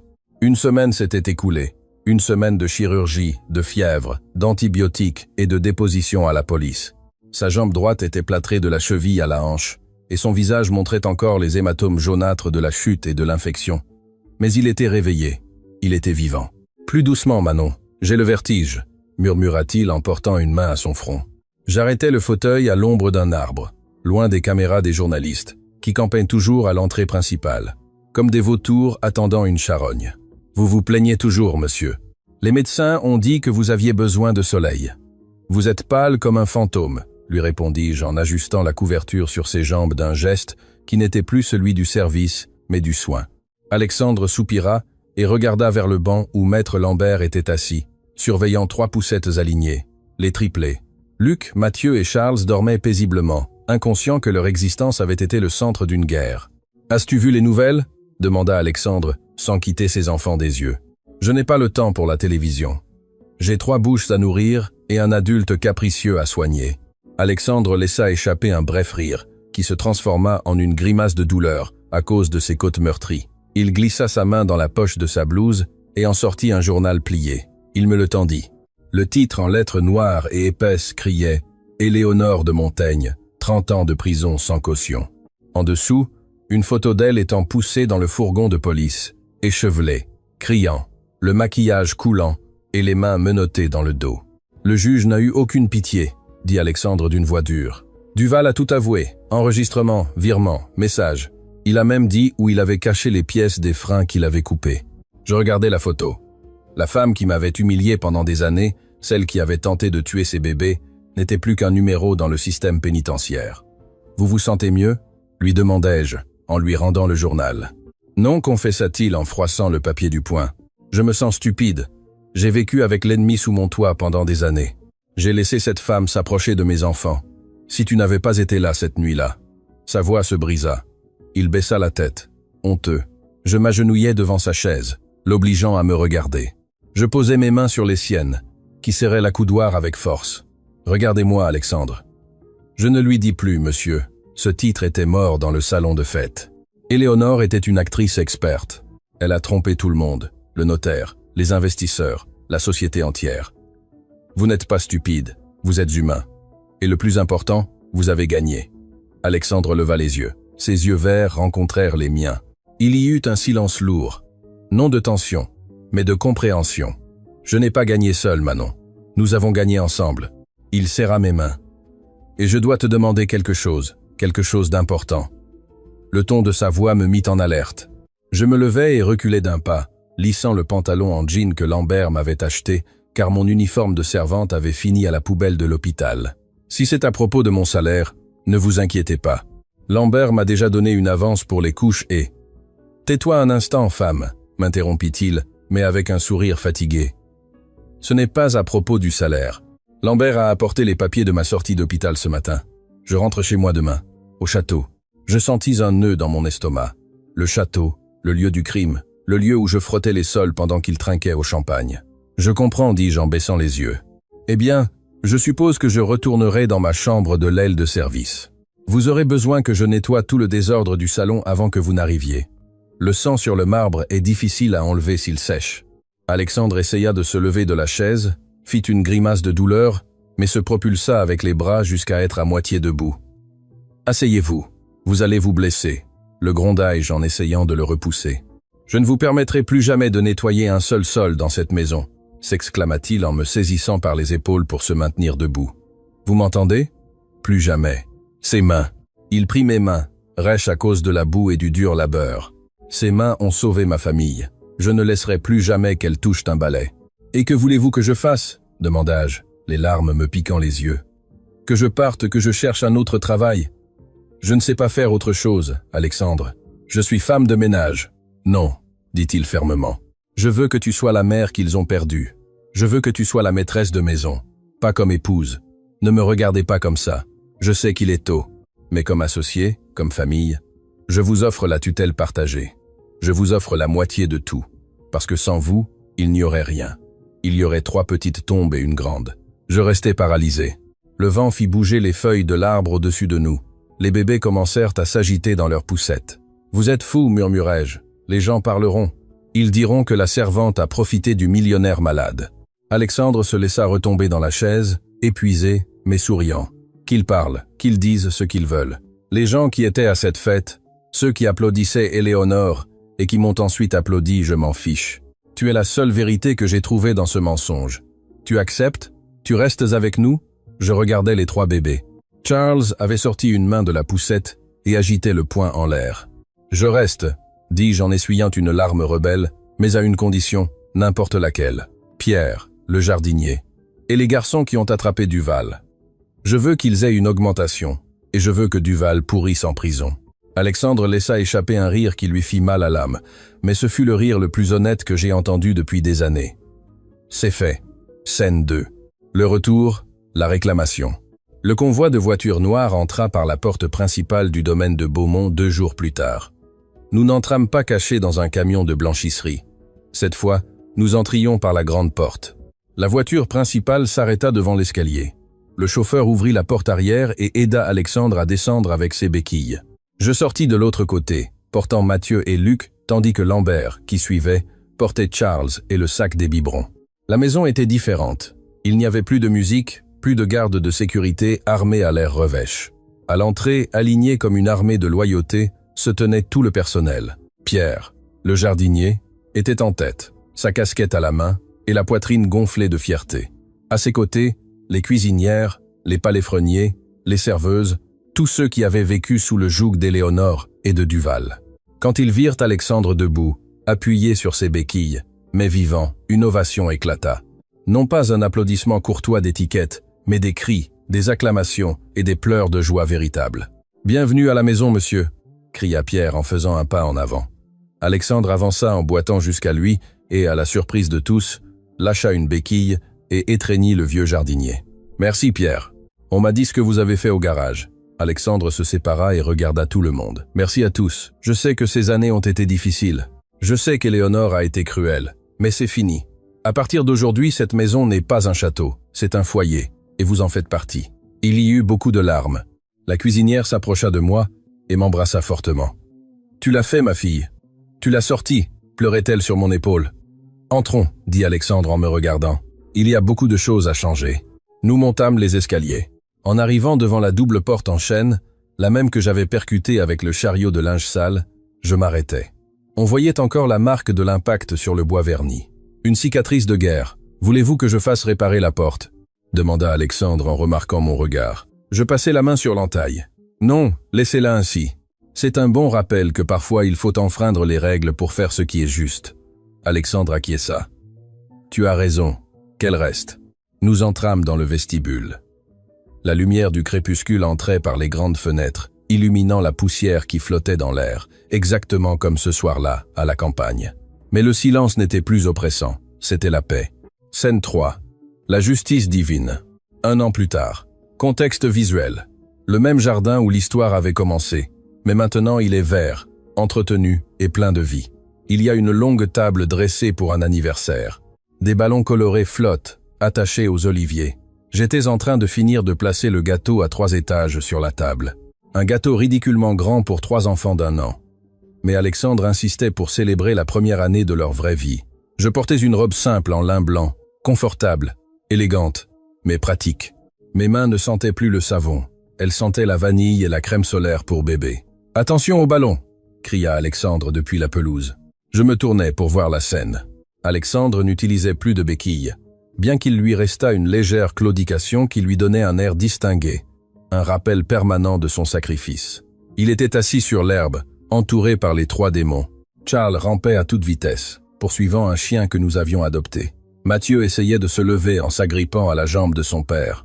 Et Luc, le plus calme, était assis sur les genoux d'Alexandre, mâchouillant un jouet en caoutchouc. Monsieur Roger et Maître Lambert étaient assis sur le porche, buvant de la limonade et discutant de politique, comme 2 grands-pères fiers. Pierre, maintenant chef d'entretien du domaine, supervisait le barbecue avec un sourire jusqu'aux oreilles. Je m'approchai d'eux avec un plateau de fruits.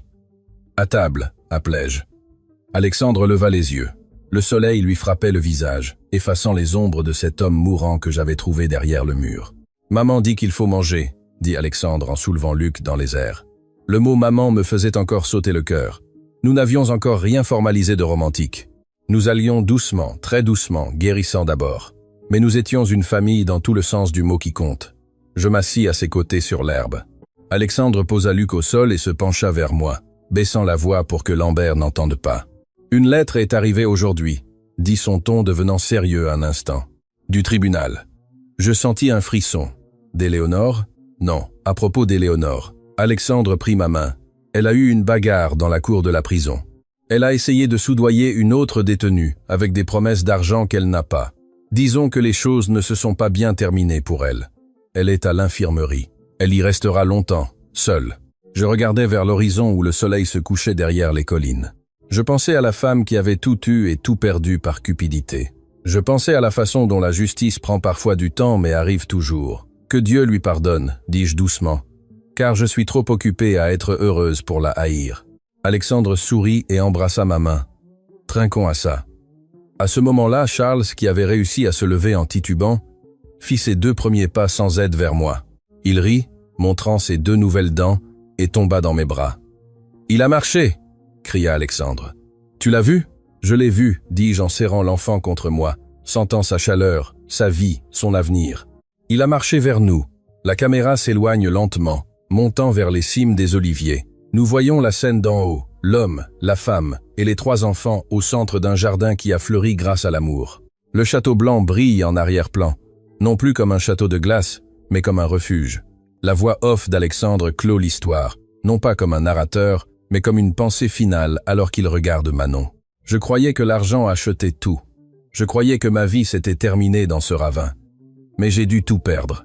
J'ai dû me transformer en ordure pour trouver le seul trésor qui vaille vraiment la peine. Parfois, les anges n'ont pas d'ailes.